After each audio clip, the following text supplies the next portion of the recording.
सरकारला जर महाराष्ट्रामध्ये अशांतताच घडवायची असेल तर सरकार 2 दिवसात निर्णय घेणार, अन्यथा ती सभासुद्धा सकल मराठा समाज पूर्ण ताकदीने उधळून लावेल।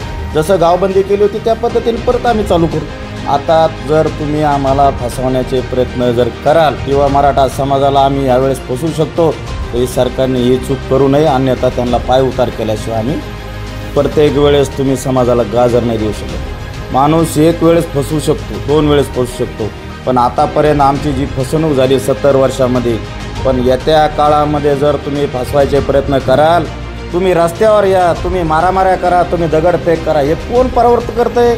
हातून घडवण्याचा प्रयत्न करतंय, कारण की राजकीय पोळी भाजण्यासाठी त्यांना महाराष्ट्र अशांत करायचा आहे। जर 2 दिवसामध्ये सरकारने मान्य नाही केलं की आपण दिलेलं राजपत्रावरचं जे आहेत मागण्या किंवा जे मनोज जरांगे पाटील जे उपोषण करत आहेत त्यांच्या जीविताची काही सरकारला जर गांभीर्य जर नसेल तर सरकारने 2 दिवसात जर निर्णय नाही घेतला त्या टोकाची भूमिका आम्हाला घ्यावी लागेल।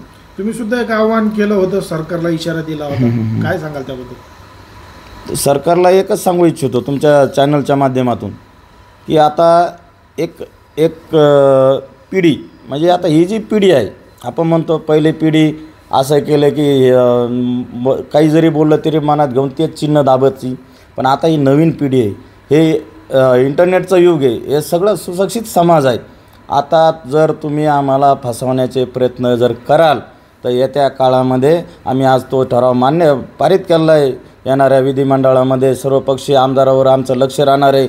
जो बी लोकप्रतिनिधी यावर बोलणार नाही त्या लोकप्रतिनिधीला आम्ही येत्या काळामध्ये मतदान करणार नाही। आणि सरकार जर असं गृहीत धरत असेल किंवा मराठा समाजाला आम्ही यावेळेस फसवू शकतो तर सरकारने ही चूक करू नये, अन्यथा त्यांना पाय उतार केल्याशिवाय आम्ही येत्या 2 दिवसांमध्ये सरकारने या उपोषणाची दखल घेऊन त्यावर त्या मागण्यावर योग्य तो निर्णय घेतला नाही तर सरकार म्हणजे विरोधी पक्षाचे सभा असो की सरकारी पक्षाच्या सभा असो त्या पूर्ण ताकदीने मराठा समाज, सर्व महाराष्ट्रातील मराठा समाज, जशी आज छत्रपती संभाजीनगरला मीटिंग झाली त्याच पद्धतीच्या सर्व महाराष्ट्रामध्ये मराठा समाजाच्या मीटिंग होतील, कॉर्नर मीटिंग होतील। येणाऱ्या 2 दिवसात जर जर नाही घेतलं, निर्णय नाही घेतला तर त्या सभा उधळल्या जातील। जसं गावबंदी केली होती त्या पद्धतीने परत आम्ही चालू करू। आम्हाला एकच वाटतं आहे, सन्माननीय मुख्यमंत्र्यांनी सांगितलं आहे वाशीच्या सभेमध्ये किंवा हे तुम्हाला राजपत्र दिलं आणि येणाऱ्या याच्यामध्ये आम्ही तुम्हाला टिकणारं ओबीसीमधून आरक्षण देऊ, तर आम्ही येणाऱ्या अधिवेशनावर लक्ष ठेवून आहोत। आणि आम्हाला अपेक्षा आहे की बाबा सरकारी पक्षांनी आणि विरोधी पक्षांनी सर्वानुमते पारित करून आम्हाला टिकणारं मराठा समाजाला, गोरगरीब मराठा समाजाला आरक्षण द्यावं। वाटतं नाही आम्ही त्यांना भाग पाडू। प्रत्येक वेळेस तुम्ही समाजाला गाजर नाही देऊ शकत। समाज कोणी जरी असला, व्यवहारात असू, कसं सामाजिक क्षेत्रात असू किंवा राजकीय क्षेत्रात असू, माणूस एक वेळेस फसवू शकतो, 2 वेळेस फसवू शकतो, पण आतापर्यंत आमची जी फसवणूक झाली 70 वर्षामध्ये, आता ही मनोजदादा जरांगे पाटील यांच्या मार्गदर्शनाखाली ही आमची अंतिम लढाई आहे आणि टोकाची लढाई आहे। आज आमचे रोज समाज बांधव आत्महत्या करतात, कशामुळं?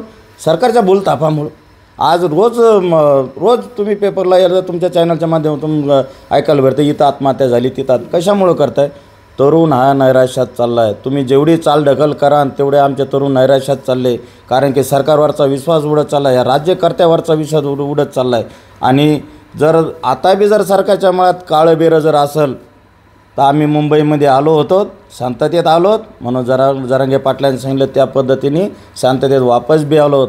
पण येत्या काळामध्ये जर तुम्ही फसवायचे प्रयत्न कराल, आजच मला कळलं की 15 तारखेला यांची केंद्रीय गृहमंत्री आपले अमित शाह साहेबांची सभा आहे, पण आम्ही आता 2 दिवसाचा टाईम दिलेला आहे। आज आमची मीटिंग झालेली आम्हाला नंतर माहीत पडलं, पण आता जे 2 दिवसाचा आम्ही टाईम दिलेला म्हणजे उद्या 13 आणि 14 2 दिवसात जर मनोज जरांगे पाटलाच्या उपोषणाची दखल घेऊन जर ठोस निर्णयापर्यंत जर सरकार जर आलं तरच मराठवाड्याची राजधानी छत्रपती संभाजीनगरमध्ये केंद्रीय गृहमंत्र्याची सभा होईल, अन्यथा ती सभासुद्धा सकल मराठा समाज पूर्ण ताकदीने उधळून लावेल।